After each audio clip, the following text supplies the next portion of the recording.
لله وكفى وسلام على عباده الذين اصطفى أما بعد فأعوذ بالله من الشيطان الرجيم بسم الله الرحمن الرحيم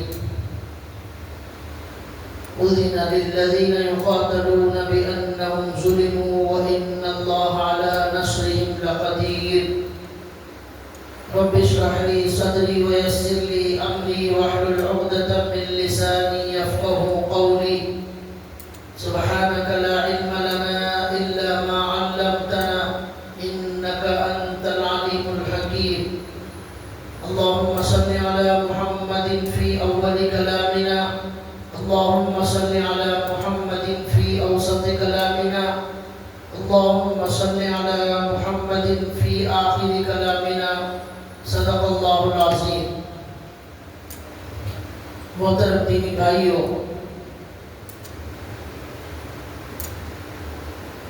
اسلام پر بہت سارے اعتراضات کیے جاتے ہیں اور اسلام کے بارے میں شک و شبہ پیدا کیا جاتا ہے اور اس کے ذریعے سے مسلمانوں کو اسلام سے دور کیا جا رہا ہے، لوگوں کو اسلام سے بدظن کیا جا رہا ہے۔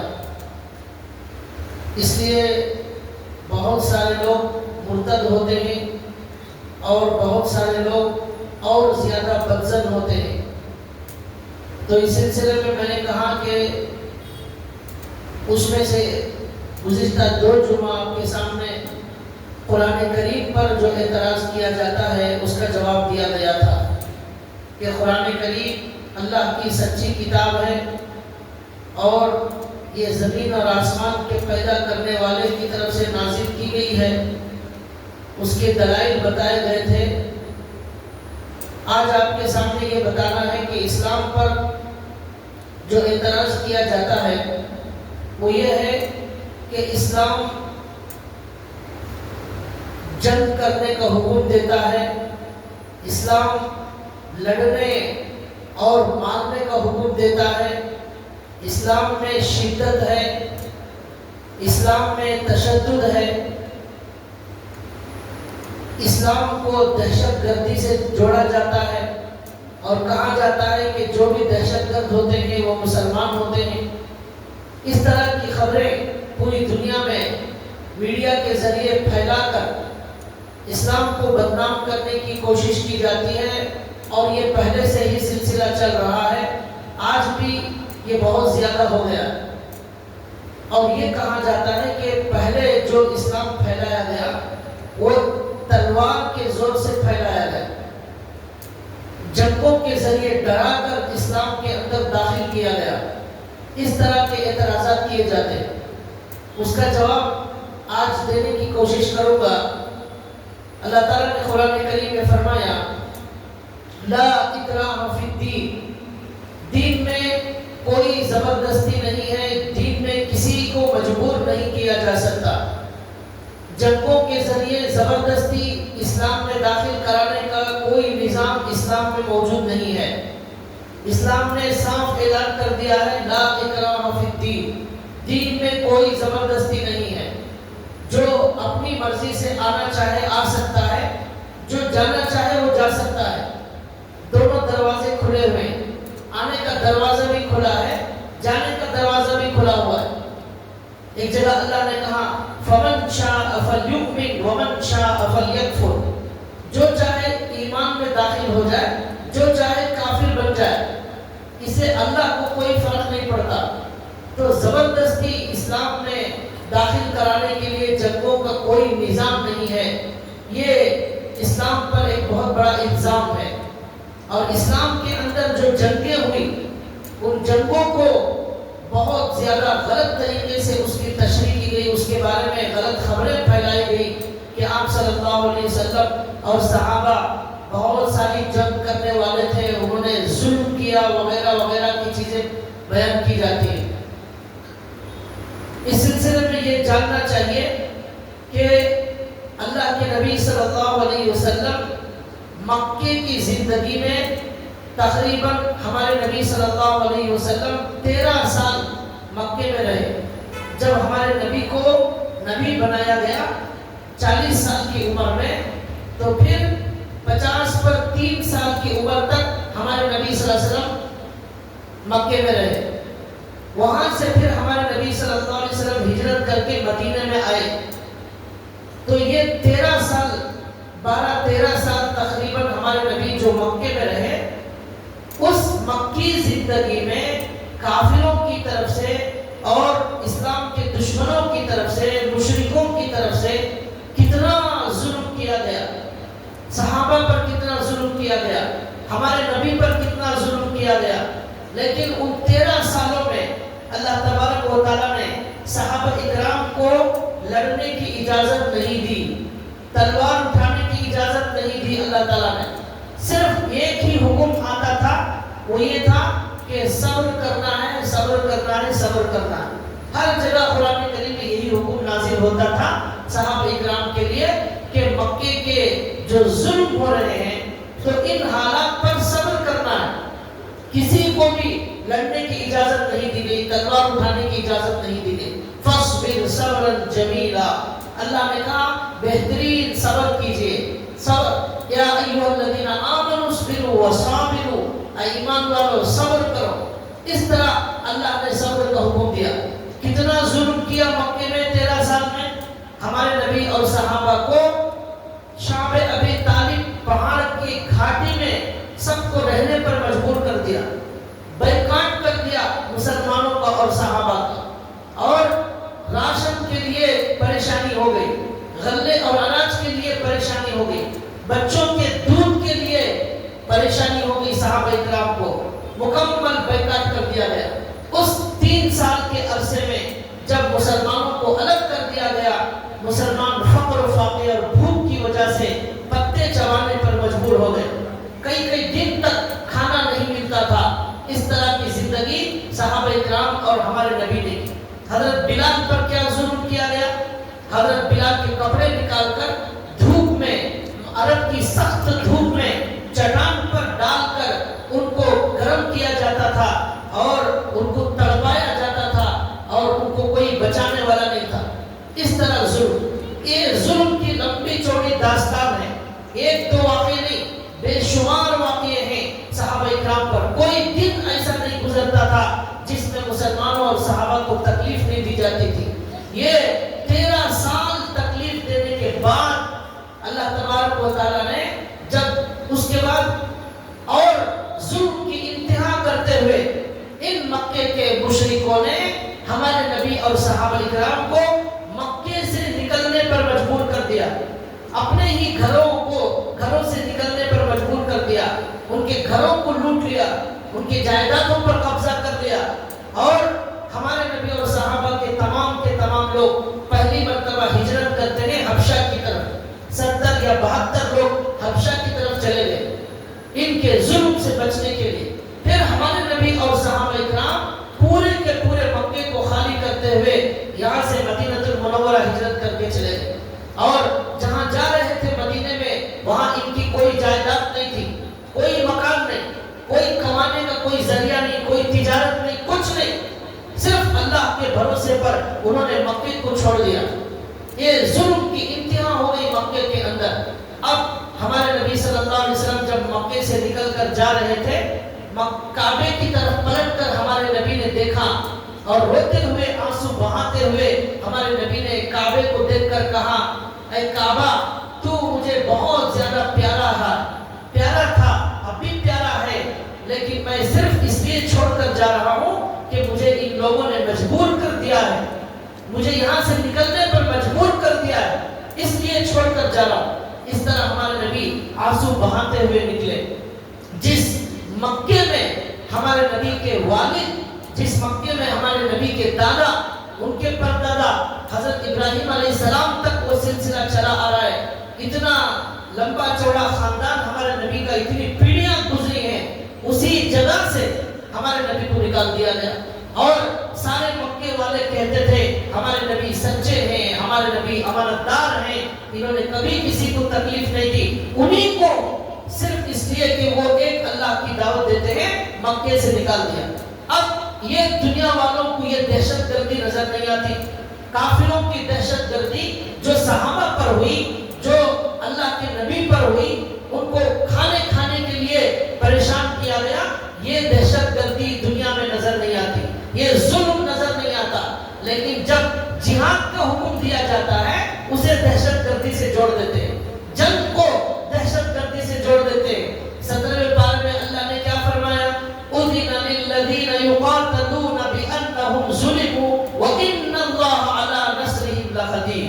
یہ آیت 17ویں پارے کی آیت سورہ حج کی سب سے پہلی وہ آیت ہے جس میں جنگ کی اجازت صحابہ کرام کو دی گئی. اس سے پہلے صبر کا حکم تھا، جنگ کا حکم نہیں تھا. یہ پہلی آیت اللہ تعالیٰ نے نازل فرمائی. اس آیت کے اندر اللہ نے جواب دیا کہ اسلام کے اندر تلوار اٹھانے کی اجازت کیوں دی جا رہی ہے، یہ جنگ کی اجازت کیوں دی جا رہی ہے. اللہ نے اس کا جواب اس آیت میں دیا. یہ آیت اگر اچھی طرح پڑھ لیں گے تو سارے سوالات کے جوابات مل جائیں گے کہ اسلام میں جنگ کا حکم کیوں ہے اور جنگ کیوں کرتے ہیں، کیا مقصد سے جنگ کرتے ہیں. اس کا جواب اللہ نے اس آیت میں دیا. اللہ کہتے ہیں اذن للذین یقاتلون بانہم ظلموا. اللہ کہتے ہیں کہ جن لوگوں مسلمانوں کو اب جنگ کی اجازت دی جا رہی ہے، کیوں اجازت دی جا رہی ہے؟ بانہم ظلموا، اس لیے کہ ان مسلمانوں پر بہت ظلم کیا گیا. بانہم ظلموا، 13 سال تک ان پر ظلم کیا گیا، ان کے گھروں کو لوٹ لیا، جائیدادوں پر قبضہ کر لیا، ان کو اپنے ملک سے نکال دیا، اور بے شمار تکلیفیں، کوئی تکلیف ایسی نہیں جو مکے کے لوگوں نے نہیں دی، وہ ساری تکلیفیں دی گئی. تو اب اللہ کہتے ہیں اتنا ظلم ہونے کی وجہ سے اب اللہ جنگ کی اجازت دیتے ہیں. تو مطلب یہ ہوا اسلام میں جو تلوار اٹھانے کی اجازت اور جو جنگ کی اجازت ہے وہ ظلم کو ختم کرنے کے لیے، یہ دنیا سے ظلم کو ختم کرنے کے لیے. اللہ نے کہا اب تمہیں 13 سال تک تم نے ظلم برداشت کیا مکے کے کافروں کا، اب ظلم برداشت کرنے کی اجازت نہیں. اب وہ اگر تم پر ظلم کرے، تمہیں مارنے کی کوشش کرے، حملہ کرے، تو ہم اپنے اسلام کو بچانے، اپنے مدینے کو بچانے، اپنے دین کو بچانے، اپنے نبی کو بچانے اب تلوار اٹھانے کی اجازت ہے. بِأَنَّهُمْ ظُلِمُوا، اب ظلم حد سے زیادہ پار ہو چکا ہے. تو اس سے ہمیں صاف معلوم ہوا کہ اسلام میں جو جنگ کی اجازت ہے اس کا مقصد ظلم کو ختم کرنا ہے، کافروں کو زبردستی داخل کرنا نہیں ہے. اسلام میں صاف اعلان ہے لا اکراہ فی الدین، ہمارے اسلام میں کوئی زبردستی نہیں، کوئی زبردستی نہیں. اسی لیے ہمارے نبی صلی اللہ علیہ وسلم اکیلے لا الہ الا اللہ کا نعرہ لگاتے ہیں. وہ نعرہ پوری دنیا میں پھیل گیا اور ہر ملک میں، ہر کنٹری میں، ہر اسٹیٹ میں پہنچ گیا. آج ہمارے نبی کے ماننے والے 200 کروڑ لوگ مسلمان موجود ہیں. 800 کروڑ دنیا کے لوگوں میں 200 کروڑ مسلمان موجود ہیں. ان سب لوگوں کو کسی نے زبردستی اسلام میں داخل نہیں کیا ہے، انہوں نے اپنی مرضی سے اسلام قبول کیا ہے. انہوں نے سمجھا کہ قرآن سچی کتاب ہے، ہمارے نبی سچے نبی ہے، اسلام ایک سچا مذہب ہے، ایک اللہ ہے جو اس پورے زمین کا آسمان کا چلانے والا ہے. قرآن کا ایک ایک حرف سچائی پر مشتمل ہے. اپنی عقل سے سمجھ کر ان سارے لوگوں نے اسلام قبول کیا ہے. ان پر کسی نے تلوار لے کر زبردستی اسلام میں داخل نہیں کیا. تو بھائیوں یہ جھوٹا الزام ہے اسلام پر کہ یہ جنگ کا اور تلوار کا اور لڑنے کا حکم دیتا ہے. اب دیکھیے یہ پہلی دلیل سے جواب دیا جا رہا ہے. 13 سال ظلم برداشت کرنے کے بعد ہمارے نبی کو جب جنگ کی اجازت دی گئی اس میں بتایا گیا کہ بہت اب ظلم برداشت کر لیا، اب اپنے اسلام، اپنے دین کو، اپنے نبی کو بچانے جنگ کی اجازت ہے. وَإِنَّ اللَّهَ عَلَىٰ نَصْرِهِمْ لَقَدِيرٌ. اس کے بعد کی آیت میں اللہ نے کہا وَلَوْلَا دَفْعُ اللَّهِ النَّاسَ بَعْضَهُم بِبَعْضٍ لَهُدِّمَتْ صَوَامِعُ وَبِيعٌ وَمَسَاجِدُ. اللہ نے اس آیت کے اندر کیا فرمایا؟ اگر تلوار اٹھانے کی اجازت نہ دی جائے تو دنیا کے اندر ظالم لوگ مسجدوں کو توڑ کر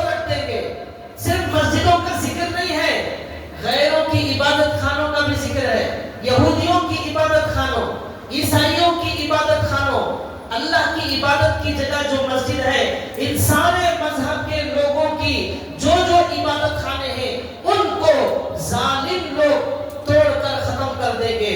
ان مسجدوں کی حفاظت کے لیے جنگ کی اجازت صحابہ کرام کو اللہ تعالیٰ نے دی تھی۔ اللہ نے صاف کہا یہاں پر یہودیوں کی عبادت خانہ، یہودیوں کا عبادت خانہ، عیسائیوں کا عبادت خانہ، مسجد، ان سارے چیزوں کو، چرچوں کا بھی ذکر ہے، ان چرچوں کو ظالم لوگ توڑ کر ختم کر دیں گے۔ ان کو جو ہے ظالم لوگوں پر روک لگانے کے لیے، ظالم کو ظلم سے روکنے کے لیے، مسجدوں کی حفاظت کے لیے اور دیگر چرچوں کی، مندروں کی، سب کی حفاظت اسی طرح ہوگی کہ سب اپنے اپنے مذہب کے لوگ اپنے دین، اپنے مذہب کی حفاظت کے لیے ظالم کو روکیں۔ ظالم کو نہیں روکیں گے تو عبادت خانے تباہ اور برباد ہو جائیں گے۔ یہ صرف مسجد کا نہیں، ساری عبادت خانوں کا ذکر کیا۔ اس میں بھی اللہ نے بتایا جن کی اجازت جو دی جا رہی ہے وہ سارے قوموں کی عبادت گاہوں کی حفاظت کے لیے، ظالم کو روکنے کے لیے، دہشت گردی کو روکنے کے لیے تلوار اٹھائی گئی ہے۔ دہشت گردی پھیلانے کے لیے تلوار نہیں اٹھائی گئی۔ یہ آیت صاف جواب دے رہی ہے۔ اور ایک آیت 6ویں پارے کے اندر موجود ہے جس میں اللہ تعالیٰ نے ذکر فرمایا حضرت آدم علیہ السلام کے 2 بیٹے تھے، ایک کا نام حابیل، ایک کا نام قابیل۔ جو قابیل تھا وہ بڑا ناقابل تھا، اس نے اپنے بھائی حابیل کو قتل کر دیا۔ اس آیت کے بعد اللہ تعالیٰ نے فوراً فرمایا، کیا فرمایا؟ من اجل ذلك كتبنا على بني اسرائيل انه من قتل نفسا بغير نفس او فساد في الارض فكأنما قتل الناس جميعا ومن احياها فكأنما احيا الناس جميعا۔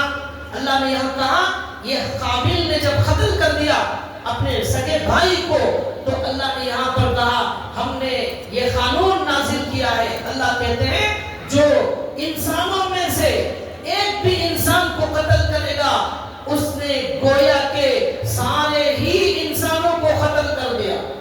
ایک انسان کو قتل کرنا اتنا بڑا گناہ ہے، اسلام کا قانون ہے سارے انسانوں کو قتل کرنے کے برابر گناہ ہے ایک انسان کو قتل کرنا۔ اس کے بعد اللہ کہتے ہیں ومن احیاها فکأنما احیا الناس جميعا، جو ایک انسان کی زندگی بچاتا ہے، ایک انسان کو مرنے سے بچا لیتا ہے، اسے زندگی دیتا ہے تو اس نے سارے انسانوں کو زندگی عطا کر دی۔ سارے انسانوں کی جان بچانے والے کے برابر ثواب ملے گا ایک انسان کی جان بچانا۔ یہ اللہ تعالیٰ نے فرمایا۔ ہمارے نبی نے کیا فرمایا حدیث میں؟ اللہ کے رسول فرماتے ہیں اگر کسی کو قتل کرنے میں زمین اور آسمان کے تمام لوگ شریک ہو جائیں تو اللہ ان سب لوگوں کو جہنم میں ڈال دے۔ ایک انسان کو قتل کرنے میں سارے زمین آسمان والے شریک ہیں، سب کو جہنم میں ڈال دیا جائے گا۔ یہ اسلام کا قانون ہے۔ اس سے معلوم ہوا اسلام قتل و غارت گری کے بالکل خلاف ہے۔ قتل و غارت گری کی اسلام میں اجازت نہیں ہے، مارنے کی اجازت نہیں، دہشت گردی کی اجازت نہیں۔ یہ اسلام سلامتی سے بنا ہے، یہ ایمان امن سے بنا ہے۔ یہاں امن اور سلامتی کا درس دیا جاتا ہے۔ یہاں جب اجازت دی گئی وہ ظلم سے روکنے کے لیے اجازت دی گئی جنگ کی۔ یہ قرآن کریم کی آیتیں بتائیں۔ اسی طرح 6ویں پارے کے اندر ایک آیت ہے جس میں اللہ تعالیٰ نے فرمایا دنیا کے اندر امن کو خراب کرنے والے جو ڈاکو ہوتے ہیں، سماج کے امن کو خراب کرنے والے جو ڈاکو ہوتے ہیں، کیا کرتے ہیں ڈاکو؟ مال لوٹ لیتے ہیں، کسی کو قتل کر دیتے ہیں اور بہت سارے لوگوں کو ڈراتے ہیں، دھمکاتے ہیں، قتل کرتے ہیں، مال لوٹ لینا، اس کو کہتے ہیں دہشت گردی۔ اللہ نے کہا یسعون فی الارض فسادا، زمین میں فساد مچاتے ہیں، سکون سے جینے نہیں دیتے لوگوں کو، بموں کو گراتے ہیں اور گولیوں سے حملہ کرتے ہیں، نہ قتل و غارت گری کرتے ہیں، لوگوں کو نقصان پہنچاتے ہیں۔ ان کی سزا شریعت کے اندر کیا ہے؟ ان کی سزا یہ ہے قتل کرنے والے کو قتل کیا جائے گا۔ اللہ نے کہا قتل کرنے والے کی سزا قتل ہے، نہ قتل کرنے والا جو ڈاکو ہوتا ہے، جو دہشت گرد ہے، اس دہشت گرد کی سزا یہ ہے اسے بھی قتل کر دیا جائے۔ اسلام دہشت گردی کو برداشت نہیں کرتا، اس لیے سخت سزا دی۔ اور ایک جگہ اللہ نے کہا وَلَكُمْ فِي الْقِصَاصِ حَيَاةٌ، والے کو قتل کرنا یہ ظلم نہیں ہے، ہزاروں قتل ہونے والوں کو بچانا ہے۔ ایک آدمی کو قتل کریں گے تو ہزاروں لوگ ڈر کر پیچھے ہٹ جائیں گے کہ اتنی سخت سزا ہے، اس لیے کوئی ہمت نہیں کرے گا کسی کو قتل کرنے کی۔ اللہ نے کہا یہ قتل کرنے پر قتل کرنا یہ تو زندگی ہے، زندگی یہ بہت سارے لوگوں کی جان بچانے کے برابر ہے۔ تو اس سے بھی معلوم ہوا پھر ڈاکوؤں کی سزا اللہ نے بتائی کہ ڈاکوؤں کو کبھی سزا سولی پر لٹکا کر دی جاتی ہے، اور کبھی ڈاکوؤں کی سزا ایک ہاتھ ایک پیر کاٹ دیا جاتا ہے۔ تو یہ سخت سزائیں جو اسلام کے اندر موجود ہیں وہ اسی لیے ہے دنیا میں امن قائم رہے، دنیا میں سلامتی قائم رہے، کوئی دہشت گردی کرنے کی ہمت نہ کر سکے، کوئی ڈاکہ ڈالنے کی ہمت نہ کر سکے، اس لیے اللہ نے یہ سخت سزائیں بتائی۔ اس سے بھی معلوم ہو رہا ہے اسلام قتل و غارت گری، لڑائی جھگڑا لوٹ مار اسے بالکل برداشت نہیں کرتا، اس لیے سخت سزائیں دی گئی۔ تو بھائیوں اس طرح اسلام پر یہ سب اعتراض کر کے، اسلام کو بدنام کر کے لوگوں کو اسلام سے دور کرنے کی جو کوشش ہے، اس کی وجہ یہ ہے کہ ہم نے اسلام کا صحیح مطالعہ نہیں کیا، ہم نے قرآن کی آیتوں کو صحیح نہیں پڑھا، ہم نے دین کو نہیں سمجھا، اس لیے ہم غلط فہمی کا شکار ہو جاتے ہیں۔ ہمارے نبی صلی اللہ علیہ وسلم کو اللہ نے دنیا میں بھیجا، کیا فرمایا؟ وَمَا أَرْسَلْنَاكَ إِلَّا رَحْمَةً لِلْعَالَمِينَ، اے نبی ہم نے آپ کو رحمت بنا کر بھیجا ہے۔ رحمت کس کے لیے؟ للمسلمین نہیں ہے، للعالمین، تمام عالموں کے لیے آپ کو رحمت بنا کر بھیجا ہے۔ آپ مسلمانوں کے لیے بھی رحمت ہے، آپ غیر مسلموں کے لیے بھی رحمت ہے، آپ جانوروں کے لیے بھی رحمت ہے، آپ ساری مخلوقات کے لیے آپ کو رحمت بنا کر بھیجا ہے۔ یہ ہمارے نبی کی پوری زندگی کا آپ مطالعہ کریں، سیرت کے واقعات دیکھیں، ہمارے نبی کی زندگی میں صرف معافی کا سبق ملے گا، صرف رحم کرنے کا سبق ملے گا، شفقت کرنے کا سبق ملے گا، اور معاف کرنے کا سبق ملے گا۔ ہمارے نبی صلی اللہ علیہ وسلم کی زندگی رحم اور کرم اور شفقت اور مہربانی سے بھری ہوئی ہے۔ یہ ہمارے نبی کے اسی شفقت، اسی مہربانی، اسی نرمی، اسی معاف کرنے کی اداؤں کی وجہ سے، ہمارے نبی کی ان خوبیوں کی وجہ سے آج مسلمان ہمارے نبی پر اپنی جان قربان کرنے تیار ہو جاتا ہے۔ ہمارے نبی کی محبت اس کے دل میں، اس کی ماں سے، اس کے باپ سے، اس کے بھائیوں سے، اس کے خاندان سے زیادہ ہمارے نبی کی محبت مسلمان کے دل میں اس لیے ہے کہ ہمارے نبی دنیا کے سب سے اچھے نبی اور سب سے زیادہ رحم کرنے والے، سب سے زیادہ محبت کرنے والے، محبت بانٹنے والے نبی اور دشمنوں کو معاف کرنے والے نبی، یہ ہمارے نبی کا سبق اور ان کا چہرہ ہے جس کو بگاڑ کر دنیا کے اندر پیش کیا جاتا ہے۔ ایک واقعہ میں آپ کو سناتا ہوں، ہمارے نبی صلی اللہ علیہ وسلم کی رحمت اور مہربانی کا واقعہ۔ اگر اسلام تلوار کے زور سے پھیلتا تو یہ واقعہ ایسا نہ ہوتا جیسا آج کتابوں میں لکھا ہوا ہے۔ ایک ملک ہے جس کا نام ہے یمامہ۔ ہمارے نبی صلی اللہ علیہ وسلم نے بادشاہوں کو خط لکھا، اسلام کی دعوت دی بادشاہوں کو۔ اس میں ایک بادشاہ کو خط لکھا جو یمامہ میں رہنے والا تھا، اس کا نام تھا سمامہ بن اسال۔ وہ بڑا سخت تھا اسلام کے خلاف، ہمارے نبی کا بڑا پکا دشمن تھا، صحابہ کا دشمن تھا، یہاں تک کہ وہ ہمارے نبی کو قتل کرنا چاہتا تھا، اور ایک بار اس نے حملہ بھی کرایا ہمارے نبی پر، لیکن اللہ نے بچا لیا۔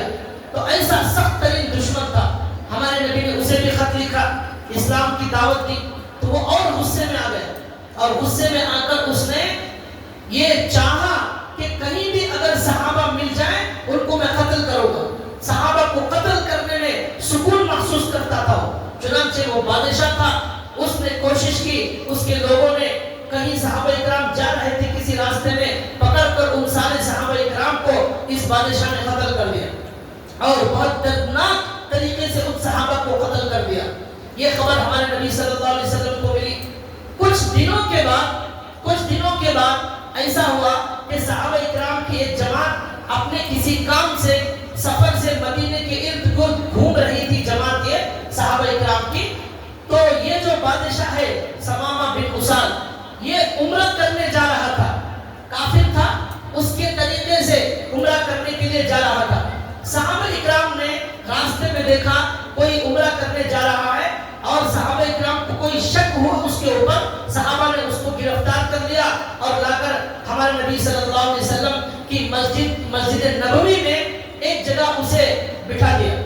ان صحابہ اکرام کو یہ معلوم نہیں ہے کہ جس آدمی کو گرفتار کر کے لائے ہیں صحابہ وہ سمامہ بن اسال ہے. سمامہ بن اسال ہے. یہ اللہ کے نبی کا دشمن ہے, یہ بادشاہ ہے, اس نے صحابہ کو قتل کیا. یہ صحابہ کو معلوم نہیں. رات کے موقع پر اسے گرفتار کر کے لائے اور مسجد میں ایک جگہ بٹھا دیا.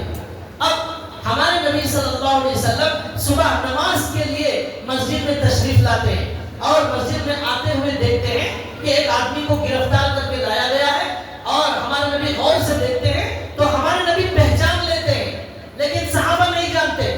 تو ہمارے نبی نے صحابہ سے پوچھا اتدرون من اخذتم, اتدرون من اخذتم, کیا تم جانتے ہو کہ تم نے کسے گرفتار کیا ہے؟ صحابہ نے کہا ہم نہیں جانتے کہ ہم نے کسے گرفتار کیا ہے, ہمیں شک ہوا یہ مدینے کے باہر کہیں جا رہا تھا, ہمیں شک ہوا, ہم نے اسے پکڑ لیا. تو اللہ کے نبی نے کہا تم نے یمامہ کے بادشاہ کو گرفتار کر لیا ہے. یہی ہے جس نے ہمارے صحابہ کو چند دن پہلے بڑی بے دردی سے قتل کیا تھا. اسی نے میرے اوپر حملہ کیا تھا. اسلام کا بہت بڑا دشمن ہے یہ جسے آپ لوگوں نے گرفتار کر لیا. اب وہ صحابہ بڑے خوش ہو گئے کہ انہوں نے بڑا کارنامہ انجام دے دیا. اب صحابہ نے کہا کہ اس نے صحابہ کو قتل کیا ہے اس لیے اسے بھی بڑے دردناک طریقے سے قتل کیا جائے گا اور اسے زبردست سزا دی جائے گی. اب صبح کی نماز ہو گئی تو ہمارے نبی صلی اللہ علیہ وسلم نے ہمارے نبی کے اخلاق دیکھیے. پہلا حکم ہمارے نبی نے جو دیا صحابہ کو فرمایا احسنو اسارہو, احسنو اسارہو, اپنے قیدی کے ساتھ اچھا سلوک کرو, اپنے قیدی کے ساتھ اچھا سلوک کرو, اسے کھلاؤ, اسے پلاؤ, اسے آرام سے رہنے دو, اس کے لیے کوئی پریشانی نہ ہو, تکلیف نہ ہو, اس کی راحت کا آرام کا خیال رکھو, اسے کھانے پینے کا خیال رکھو. یہ ہمارے نبی نے پہلا حکم. اب صحابہ کرام پریشان, اتنا بڑا دشمن ہاتھ لگ گیا ہے, اس کی خدمت کرنے کا حکم دیا جا رہا ہے, اسے کھلانے اور پلانے کا حکم دیا جا رہا ہے, اس کے ساتھ اچھا سلوک کا حکم دیا جا رہا ہے. اب صحابہ کرام نے اس کے ساتھ اچھا سلوک کرنا شروع کر دیا. کوئی کھانا دے رہا ہے, کوئی پانی دے رہا ہے, کوئی وقتاً فوقتاً کھجور دے رہا ہے, خوب مہمان کی طرح مہمان نوازی ہو رہی. یہی نہیں, ہمارے نبی کے اخلاق دیکھیے.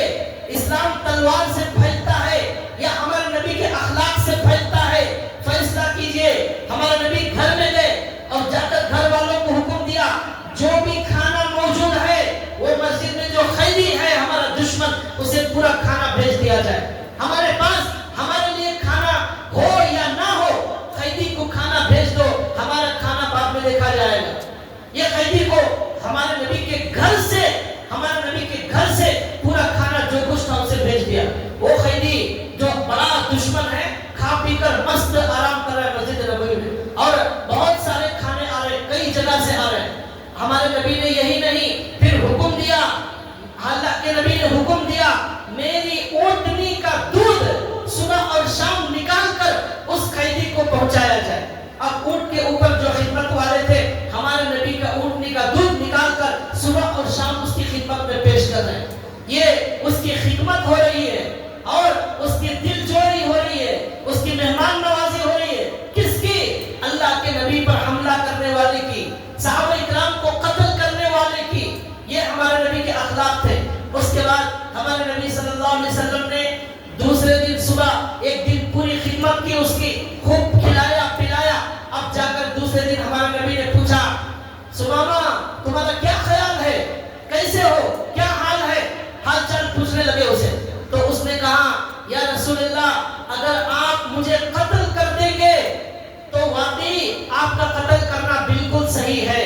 میں نے آپ کے صحابہ کو قتل کیا ہے اس لیے آپ کا فیصلہ بالکل صحیح ہے اگر آپ مجھے قتل کر دیں. لیکن یا رسول اللہ اگر آپ مجھ پر احسان کریں تو آپ کا میں بہت شکر گزار رہوں گا.